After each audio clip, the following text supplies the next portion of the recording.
Самое удивительное возникновение и образование Койтендакских гор. Горные хребты с прекрасной природой, образованные в виде каньона русла, образованного водами рек и морей. Глубокой речной долины с очень крутыми и нередко отвесными склонами и узким дном, расположенные на востоке Туркменистана. Красота природы Койтендага удивляет даже тех, кто видел необычную красоту окружающей природы. Словом, в этой местности даже долина без лесов удивляет своим удивительным цветом. Мы привыкли к тому, что горные ландшафты в год с обильными осадками традиционно покрываются полевыми растениями, напоминающими зеленое покрывало, а в засушливые годы горные хребты окрашиваются коричневым цветом. А в этих местах местность у подножья гор имеет красноватый светло-розовый цвет, переходящий в темно-алый.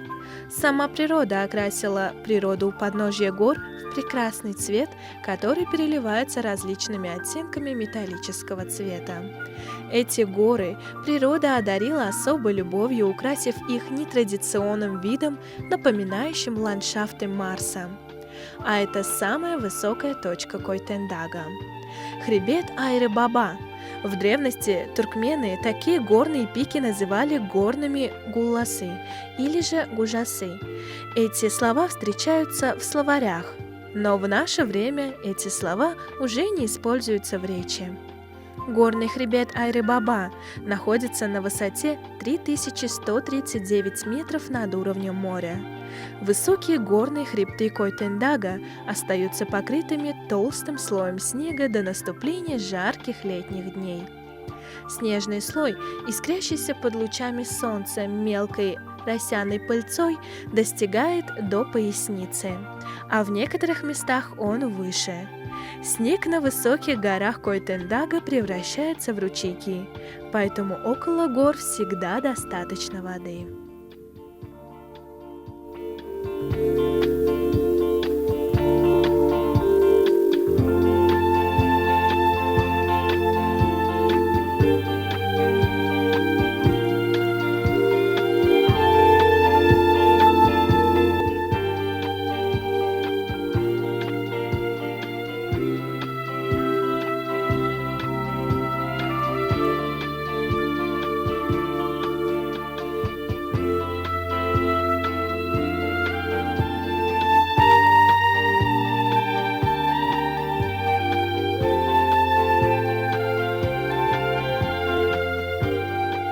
Можно назвать Койтендаг островом, переливающимся зеленым цветом, потому что хребты, покрытые сочной зеленью, расположены рядом с засушливыми равнинами.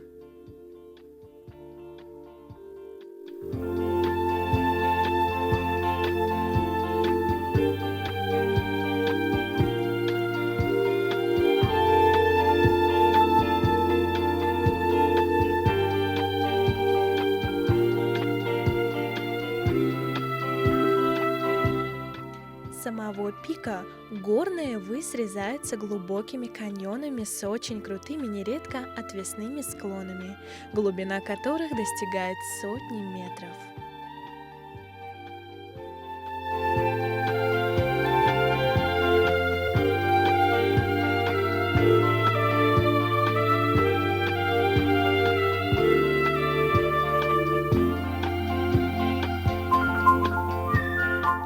В легендах повествуется о сострадании и милосердии этих гор к людям.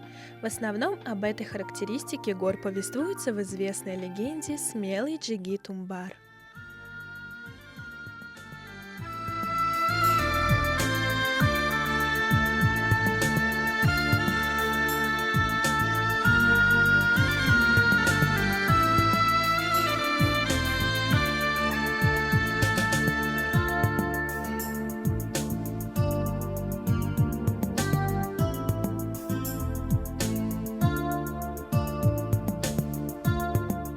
В легенде повествуется о молодом джигите, который был лучшим стрелком-наездником и мужественно сражался против захватчиков.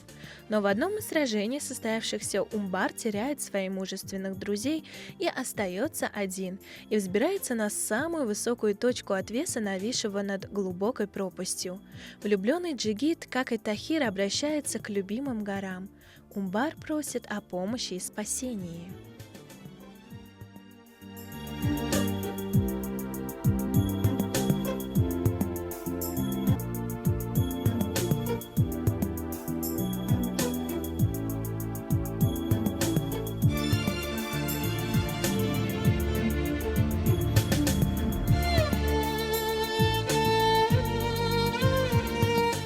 Умбар, стоявший на отвесной обрывистой скале, собрав все свои силы, прыгнул на скалу, которая находилась напротив, и таким образом остался целым и невредимым. И с тех времен люди это милосердное ущелье назвали ущельем Умбар.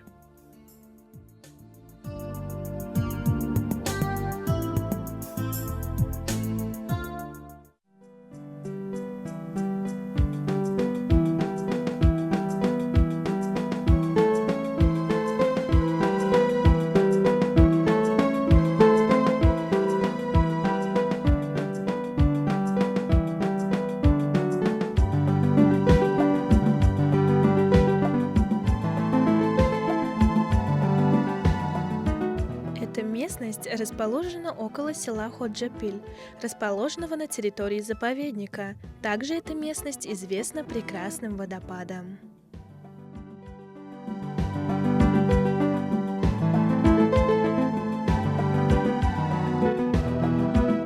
Чтобы дойти до него, нужно пройти большое расстояние по глубокому ущелью.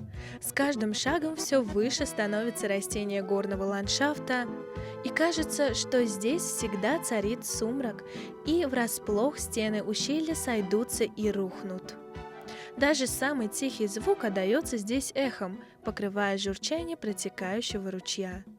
Обычно до водопада можно дойти, слегка намочив переднюю часть обуви, но в годы с большими осадками это ущелье превращается в сильный селевой поток. После преодоления небольшого расстояния ущелье перекрывает каменная стена высотой 30 метров.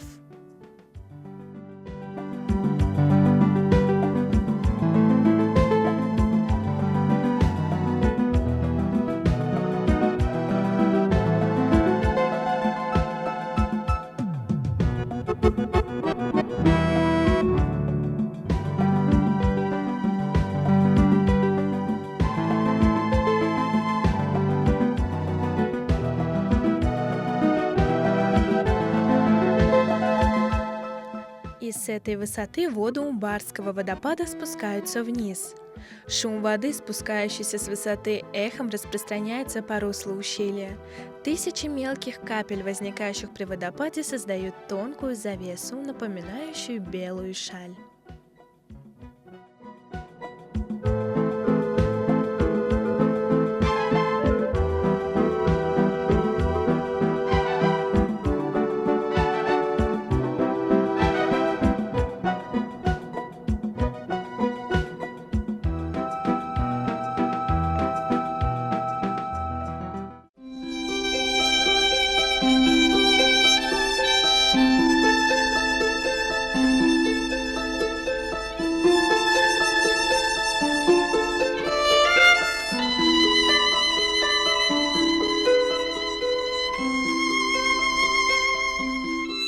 Село Ходжапиль – это местность, богата удивительно красивыми уголками природы.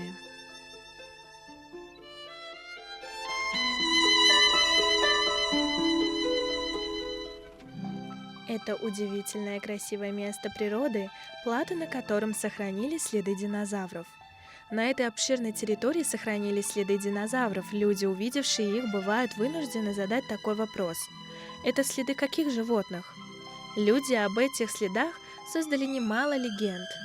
Некоторые из них пугали эти следы огромных животных, а другие думали, что эти следы оставлены огнедышащими драконами. Ученые, изучившие следы, оставленные на плато, доказали, что это автографы древних рептилий, то есть следы, оставленные динозаврами. Эти следы оставлены огромными животными, обитавшими на берегу моря. В те времена еще не были образованы Каппадокские горы. Все это происходило 150 миллионов лет назад, в древние геологические века. В древние века динозавры достаточно наследили на этой местности. Количество оставленных следов составляет более 2500. К месту будет напомнить, что такие следы найдены на территориях Португалии и Монголии, но их количество намного меньше, чем следы, оставленные на Каппадокском плато. Еще одним удивительным явлением природы этой местности является высокая отвесная скала, напоминающая настенные часы. Люди по тени этой скалы определяли время. Действительно, в те времена часы не были обычными. Наверное, жители села определяли полдень по тени, которая падала на отвесную скалу.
Вдоль дороги, направляющейся к селу Ходжепель, есть удивительная пещера под названием Кыргыз.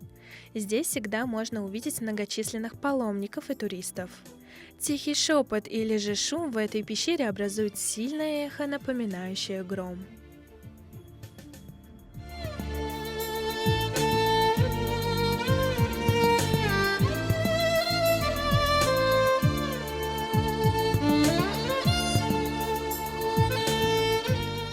С пещеры вниз свисает бахрома.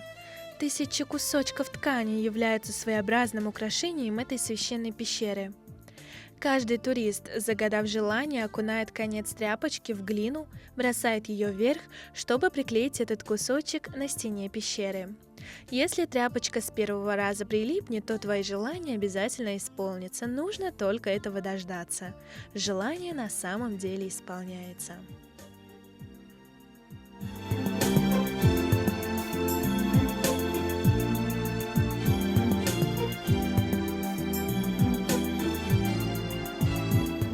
Местный смотритель рассказал нам в этой пещере интересную легенду о 40 девушек. В давние времена в ущелье, через которое протекала горная речка, дружно, без грусти и печали жили трудолюбивые дайхани, бесстрашные охотники. Но такая жизнь продлилась недолго, и в эти края пришли заклятые враги, беда и несчастье. Село спасти не удалось, многие погибли, но врагу все же удалось полностью совладеть сельчанами. По тайным тропинкам, дорожкам охотники повели сельских девушек через горное ущелье в замечательную пещеру, которая была усыпана изумрудными зернами. Они долгое время находились в этой пещере.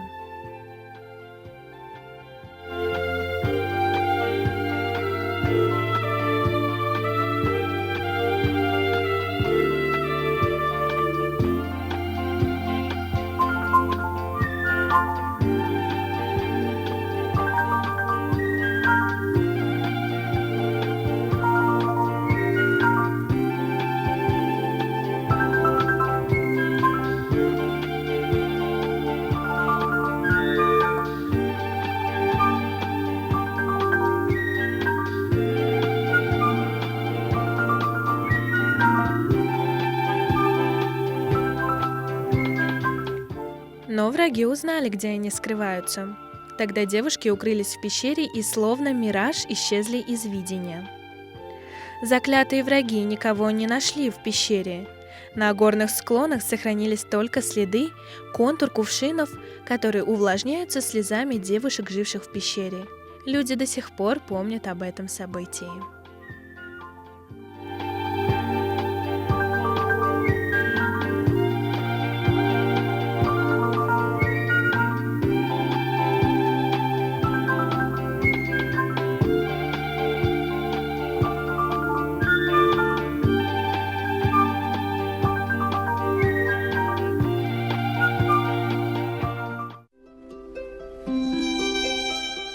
Койтендаг поражает уникальным ландшафтом, разнообразным растительным и животным миром. Своих гостей, специалистов, изучающих особенности горной природы, Койтендаг восхищает уникальной саванной, фауной, некоторых представителей которой увидеть в природе является настоящим успехом.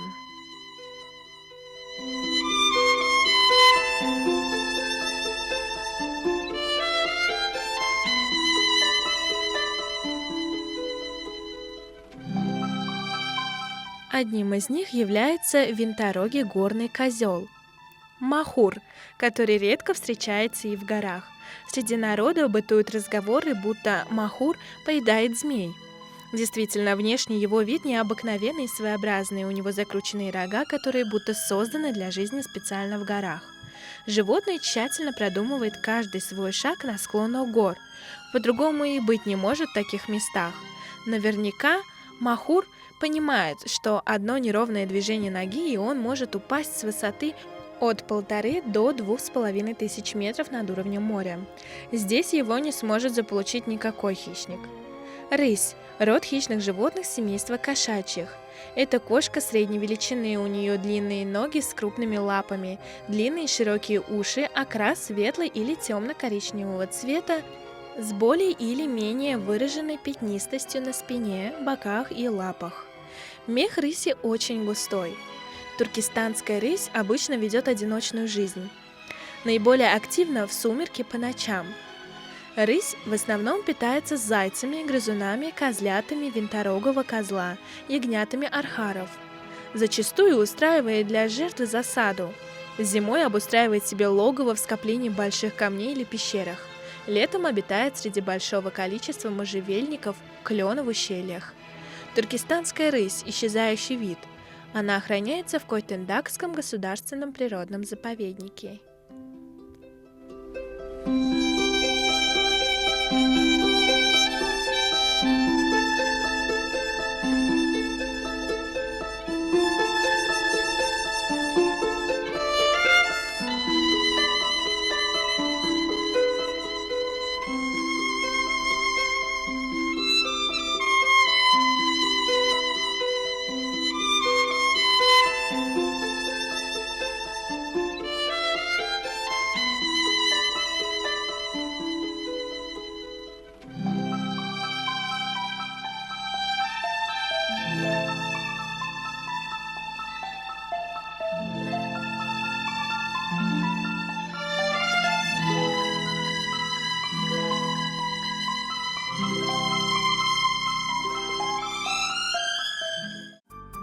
Естественно, небо Койтендага принадлежит птицам.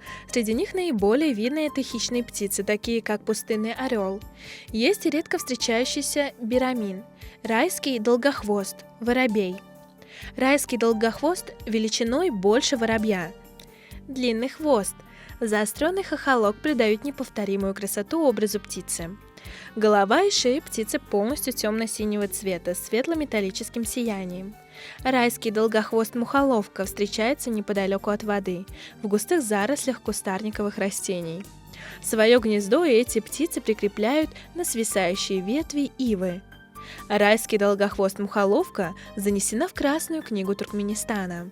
Это яркий представитель птиц, обитающих в Койтендагском государственном природном заповеднике. Куропатка обитает в предгорьях низких горных поясах. Она предпочитает полупустынные местности и степи. Куропатки зачастую питаются семенами, плодами, листьями, свежими и подземными стеблями. луковицами растений, а также насекомыми, пауками и улитками. Летом пьет много воды. Куропатки прилетают парами или стаями. Они очень быстро летят.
В травяной каменистой местности Койтендага встречается свыше 20 видов пресмыкающихся.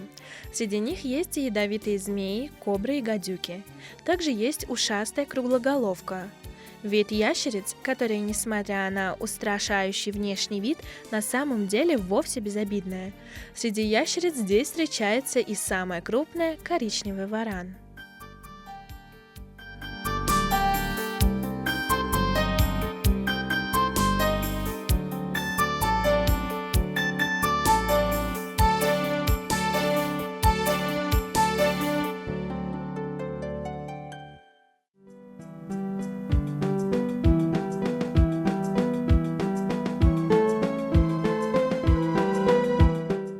Местечко Гайнар-Баба, расположенное близ села Гарлык, считается одним из священных мест. Сюда приезжают многие местные и туристы, чтобы отдохнуть и восстановить свое здоровье. Диаметр озера с прозрачной пресной водой составляет 25-30 метров. Глубина около 3 метров. В озере обитает много рыб. Источник, в состав воды которого входит сероводород, расположен немного севернее от озера Гайнар-Баба. Берега родника покрыты камышами, различными водорослями. На его дне есть целебная грязь, которая ничем не отличается от моллокаринской и арчманской глины. Если вода источника полезна для лечения желудочно-кишечных заболеваний, то глина используется в лечении кожных, суставных заболеваний, воспалений. Поэтому число приезжающих сюда людей из года в год увеличивается. По легенде, в давние времена здесь жил священный человек, который сотворил много благих дел. С тех пор это место считается священным.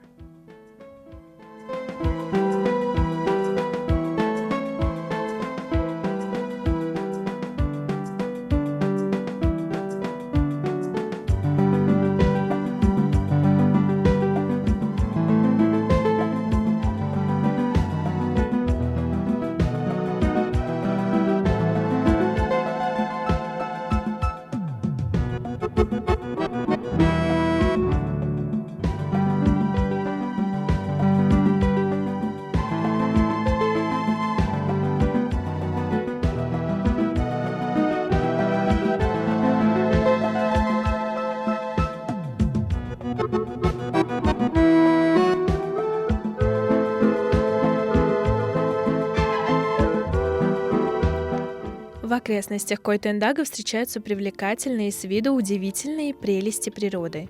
Жителям горных сел особенно нравится чинар с очень толстым стволом, прочными ветвями, широкими листьями, густой тенью, возраст которых превышает 100 лет. Среди них самое известное называют «Три брата». Это величественное дерево восхищает красотой каждого человека. В дупле одного из 3 братьев могут поместиться десятки человек. Также поражает взор Арнаповая роща, история которой насчитывает сотни лет. Это самый крупный в Центральной Азии лес подобных уникальных деревьев. Унаби, или как его называют население, дерево Арнап, или китайская хурма, считается священным деревом. Почему же? Старейшины рассказывают такую легенду. Однажды один путешественник поднялся на эту горную возвышенность.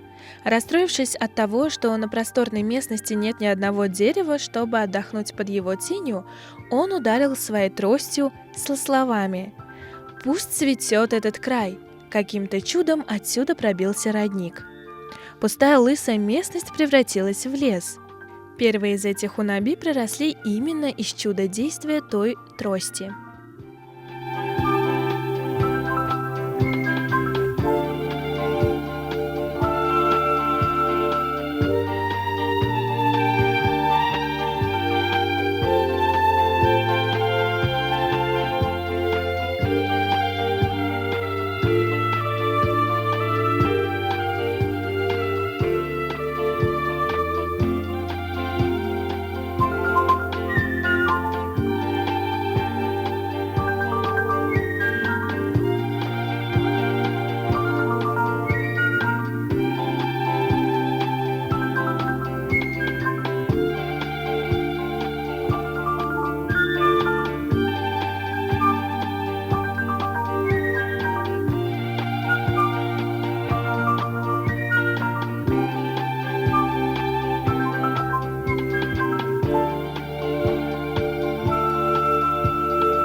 Плоды этих деревьев издавна известны своими целебными свойствами. Они обладают способностью снижать артериальное давление. По легенде, и это является щедростью того доброго путешественника.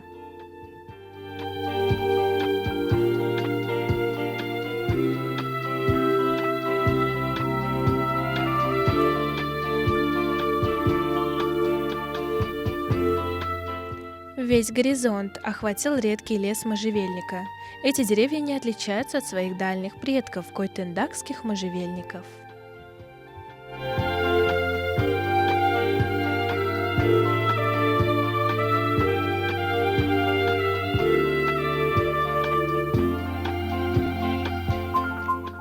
И они, подобно своим родственникам, во все времена года сохраняют свой зеленый изумрудный цвет. Где наиболее ветрено открыто, там ветви можжевельников запутаны между собой.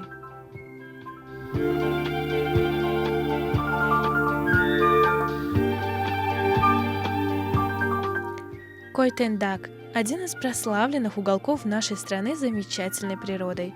Поэтому мы считаем, что знакомство с Койтендагом, который раньше всех встречает рассвет нового дня в Туркменистане, краем с чистым воздухом и ярким солнцем, станет незабываемым путешествием для каждого человека.